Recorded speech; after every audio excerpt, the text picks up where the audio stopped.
2 world slots already locked in by Marcel P and Michael, the door to have a shot at the crown is closing fast. Does America have the talent to win Set 15's KO Coliseum and take home the largest slice of a $470,000 prize pool? Let's take a closer look at the players I think have the best chance of joining the American roster to represent on the world stage. Now, with 40 of the best talent from all over the world, winning isn't just about skill, it's about variance and luck.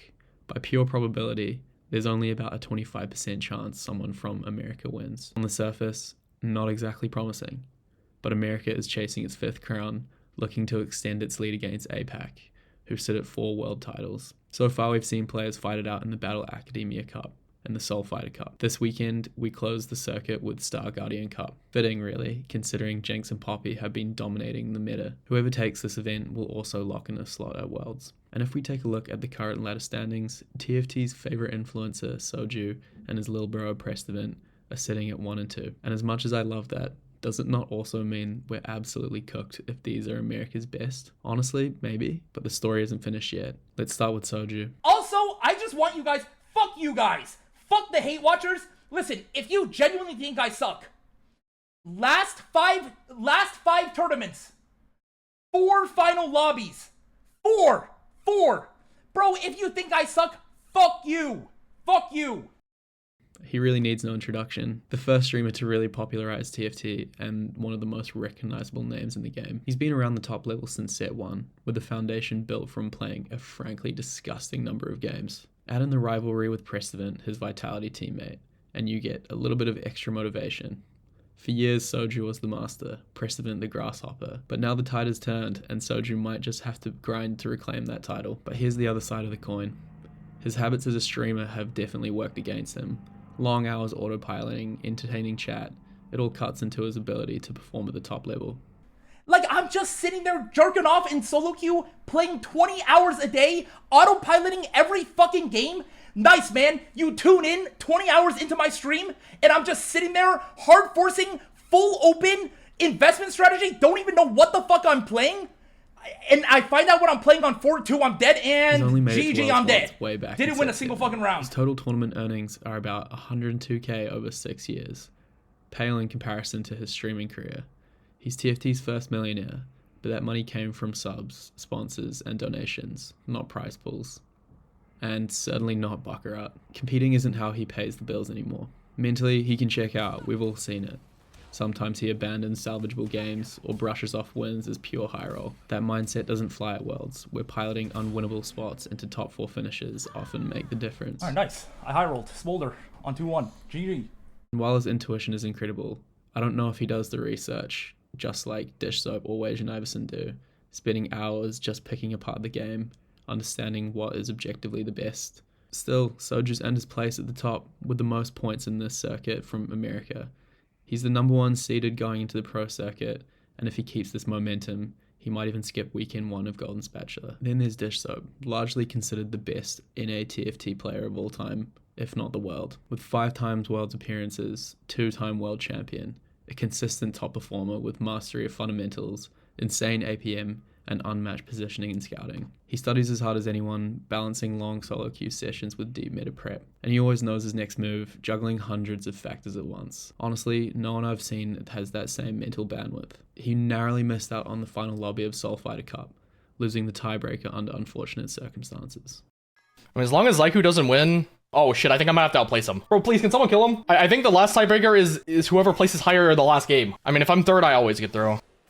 Go, kill it, kill the fucking kill! I think we're good, man. I lost anyways. Fuck! Man, like, come on, really? It's that fucking close? Oh, why does it look like... He's level 8! He's level 8! Oh, how are you still level 8? He had Poppy 2-1-4-2. I mean, he doesn't give a fuck about this game because he's already in pretty much. Like, that's why, but... Oh, wait. Oh, wait. This looks super winnable. Ooh! Okay. Kill the backline. I mean, he can win, right? Yeah? He got his Jinx Jarvan. Follies it instantly. Varus? Wait. He kills for sure, right? What? He got Jarvan 5 fights in a row, man! Like, please, how do you get Jarvan 5 fucking fights in a row? Surely at some point you move. Surely at some point you fucking move, man. I don't get it. I actually don't get it. I actually don't get it. But of course, even Dish Soap has his weaknesses, and we've all seen them. As the scene evolves and more players grind full time, he can't just lean on raw talent anymore. Tilt remains an issue. He's better now than he used to be, but frustrations can spill over from one game into the next. His playstyle leans towards high average placements, avoiding risk. That's great for consistency, but sometimes it means he's not the one capping out and winning the game. Just look at him losing out on the tiebreaker over Soul Fighter Cup. As a 2-time world champion, his incentive to grind may not be the same as what it used to be. Not when he's already made nearly $375,000 in winnings over his competitive career. With set 15 in particular not being one of his favourites, he may not be willing to put the time and effort in just because he doesn't enjoy it as much. With Star Guardian Cup coming up this weekend, Dish Soap could easily turn it around and lock in that world slot. Up next, Wajan Iverson, one of the most consistent players NA has ever seen. World's appearances in set 8, 9, 11, 13 and 14. That's 5 of the last 7.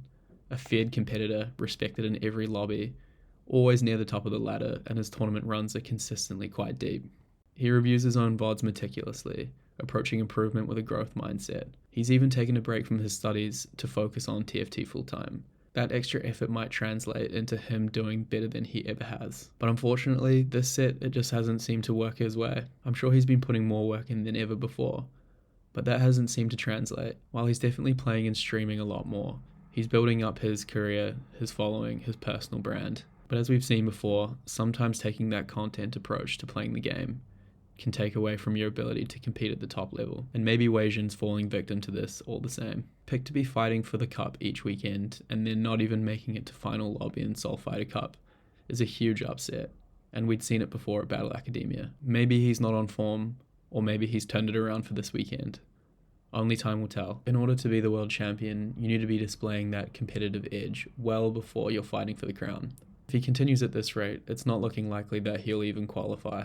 It would be a major upset seeing as Wajan is one of the best developing players. All we can do is wait and see what happens this weekend. And then there's Prestivan. He's been on an upward trajectory for multiple sets now, constantly outperforming expectations. He scrims internationally, gaining reads NA players wouldn't otherwise get. He's respected in every lobby, known for converting small edges into top finishes, and piloting mediocre boards into the best possible outcome. He made his Worlds debut last set, and it definitely won't be his last. He has shown that he might be one of the strongest members in Vitality. He's shown that he's taking the game seriously, even when his teammates might not. He's willing to put in the work and go the extra mile. Prestivan has more to prove than his peers.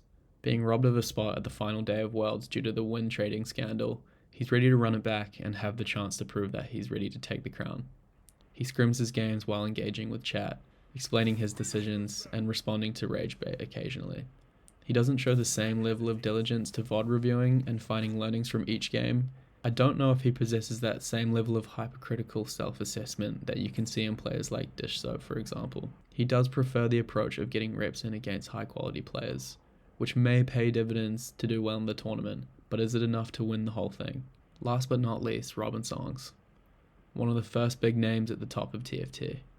He runs deep in tournaments dating back years. He doesn't bait himself into lines that he knows he's not comfortable on. He recognizes his spot very early into the game and pilots it perfectly, never getting dizzy. And being part of the CTG lineup, he's got Marcel P on his side. Marcel already qualifying to Worlds. Having someone like that in your corner, you're destined to do pretty well. But again, we're talking about winning the whole thing here. We're talking about taking home the crown. Does his playstyle enable that? It can be safe and it can be narrow. He doesn't have that flair or flexibility that players like Setsuko or YBY bring to the game. While his approach to the game makes sense, sometimes you need to break a few rules to get to the very top. And supporting his streaming career alongside competing, it splits his focus. Not to say that he doesn't still perform, but it's definitely taking up a bit of his mental bandwidth.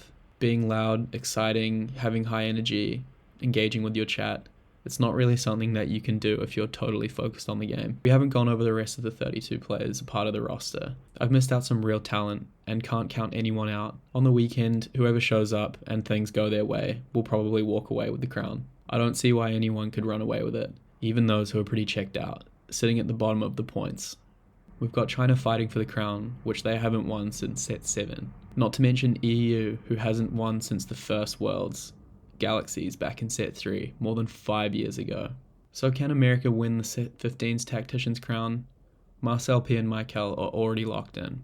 Dish Soap, Soju, Weijin, Prestevin, and Robin are all fighting for the remaining slots, and those are the players that I'm keeping my eyes on. On paper, America has the pedigree. 2 crowns from Dish Soap, 1 from Malala, 1 from Replay, who we know is not playing at his best right now. So who is America's best shot?